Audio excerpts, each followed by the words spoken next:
qabnu beekumsa kee itti himne jira irran deebi'a. OPDOfis IHADEGifis Oromiyaafis Itoophiyaafis madaalli kamiinuu yeroo ammaatti namni ta'u Lammaa Magarsaa qofa. Namni biraa nama biraa yoo gootan you are making historical mistake. Ani kanarra namni baay'een akkanatti yaaru nan beeka. Kophaa kiyya maaf hin dhaabanne. Waan nan beeku waan taateef nama biraa yoo kan gootan taate dhaabni keessanillee destroy ta'a. Oromiyaallee ni miitani. Itoophiyaallee hiree isiin gara dimokiraasii cehuudhaaf qabdu baay'ee miidha. Argumentii adda addaa kaasaa turan nama kana achirraa hambisuudhaaf. Dhimmi seeraa hafee har'a wayyaanonni gadachoo adda addaa fa'aa bayanii seerri isaan bisu hin jiru jechaa jiran. We know it was nonsense. Kijiba gaafsanillee.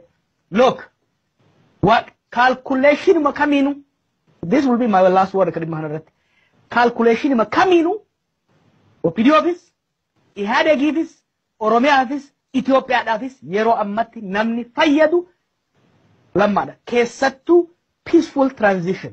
Negotiationii dhaan transition option 2 kan hin jechaa ture saniin dabruudha yoo kan barbaadamu taate kana.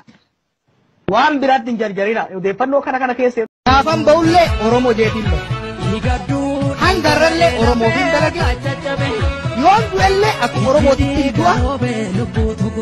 Oromoof jecha dalaguu biyya waaniin dalagee. Barra du'aa nagaama keenya.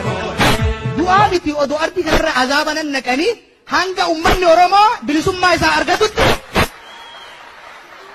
waaniin dandeehuun.